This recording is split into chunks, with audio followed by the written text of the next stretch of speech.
Hi అండి, welcome to Missamma చెప్పే కథలు. శ్రీమతి పుత్తూరు విజయలక్ష్మి గారి నోస్టాల్జియా కథల సంపుటి నుండి మరి ఒక కథ.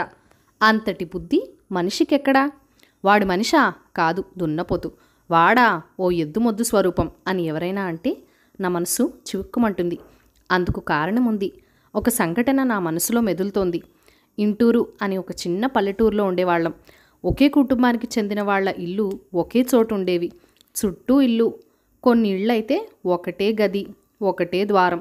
తమాషాగా ఉండేవి. కొన్నిట్లో మనుషులు ఉండేవాళ్ళు, మరికొన్నిట్లో ధాన్యం బస్తాలు, సామాన్లు. మధ్యలో బోల్డ్ అంత ఖాళీ స్థలం. ఆ స్థలం అంతా ఎప్పుడూ అలికి గచ్చు చేసినట్లుగా ఉండేది. ఇంటి వాళ్ళకి పొలాలు, పంటలు, పశువులు అంతా లక్ష్మీ ప్రసన్నంగా ఉండేది. అందులోనూ ఒక ఇంట్లో ఒక వాటాలో మేము అద్దెకి ఉండేవాళ్ళం. అప్పటికి నేను 5వ క్లాస్ చదువుతూ ఉండేదాన్ని. ఒక రోజున స్కూల్ నుంచి ఇంటికి వచ్చేసరికి ఖాళీ స్థలంలో బోల్డ్ అంతమంది జనం. ఒక ఆవిడ శోకాలు పెట్టి ఏడుస్తోంది. మరి కొంతమంది కూడా ఆమెతో పాటు ఏడుస్తున్నారు. మగవాళ్ళంతా కంగారుగా ఉన్నారు. మమ్మల్ని దూరంగానే ఆపేశారు. విషయం ఏమిటని తెలుసుకునేసరికి నా గుండె ఆగినంత పనైంది. ఆ ఇంట్లో ఒకటే ద్వారం అని చెప్పాను కదా. ఇంట్లో భార్య భర్త 2 పిల్లలు ఉంటున్నారు. చంటి పిల్లకి 7 ఏడాదిలోపు వయసు. పిల్ల నిద్రపోతుంది కదా అని తల్లి బయటకొచ్చింది. అదే సమయంలో మంచి పొగరు మీదున్న ఒక ఎద్దు కట్లు తెంచుకొని పరుగులు పెడుతూ ఆ ఇంట్లో దూరింది. ఒకటే ద్వారమున్న ఆ ఇంట్లో పసిబిడ్డ, ఎద్దు. ఇంకేముంది? అందరూ కంగారు పడిపోయారు. ఆ హడావిడికి పాప లేచి పారాడుకుంటూ గుమ్మం దగ్గర వచ్చి కూర్చుంది. ఒక్కటే ఏడుపు. అంతమంది జనం ఉన్నా ఏం చేయాలో ఎవరికీ తోచటం లేదు. ఎద్దును అదిలిస్తే అది ఇంకా రెచ్చిపోయి పరుగులు పెడితే పాపకి ప్రమాదం. పోనీ గబాలన ఇంట్లో దూరి పాపని తీసుకొద్దామంటే మనిషిని చూడగానే రంకెలు వేస్తుంది ఎద్దు. అక్కడ పిల్ల, బయట తల్లి. ఏడుపు. చూడలేకపోతున్నారు జనం. ఆ ఎద్దును చూసుకునే పాలేరు పరుగున వచ్చాడు. బతిమిలాడాడు, బుజ్జగించాడు, మందలించాడు. ఫలితం లేదు. పాములా బుసకొడుతున్నది ఆ ఎద్దు. ఈలోగా పాప ఇంకాస్త లోపలికెళ్ళింది. ఆ గదికి ఒక కిటికీ ఉంది. ఆ కిటికీలోంచి కర్రలు చూపించి ఎద్దును బయటికి రప్పించి తాళ్లతో బంధించడానికి జమాజటీలు సిద్ధంగా ఉన్నారు. కానీ సమస్య ఎద్దును బయటికి రప్పించడం కాదు. రక్షణ రేఖలా పాప ఉంది. అందుకు ఏం చేయాలో అర్థం కాక ఆందోళన చెందుతున్నారు.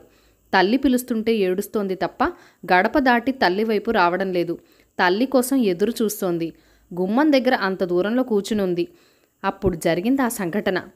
ఎద్దు విసురుగా గుమ్మం వైపు వచ్చింది. జనం హాహాకారాలు చేశారు. బిడ్డకు అపాయం తప్పదు అని భయపడిపోయారు. బిడ్డ తల్లి సొమ్మసిల్లిపోయింది. ఎద్దు వేగంగా వచ్చి బిడ్డ దగ్గరికి రాగానే వేగం తగ్గించింది.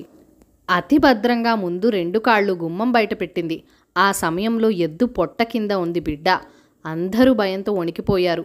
ఎద్దు అతి జాగ్రత్తగా ముందు కాళ్ళు ముందుకు జరుపుతూ అంత విసురులోనూ సంశయనం పాటిస్తూ బిడ్డకు తగలకుండా ఒకేసారి 2 వెనక కాళ్ళు ఎత్తి ఒక్కసారిగా గుమ్మం బయటికి వేసి గదిలోంచి బయటకొచ్చేసింది.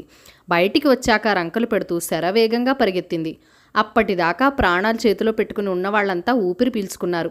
ఆ తల్లి గబాలన వెళ్ళి బిడ్డను తీసుకుని ఎత్తుకుంది. ఎన్ని రోజులు కథలుగా చెప్పుకున్నారా సంఘటన.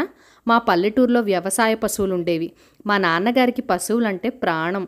ఏదో ఉద్యోగరీత్యా ఊరు వదిలేసి వచ్చారు కానీ వ్యవసాయం చేసుకుంటూ ఊర్లోనే ఉండాలని ఆయనకి కోరిక.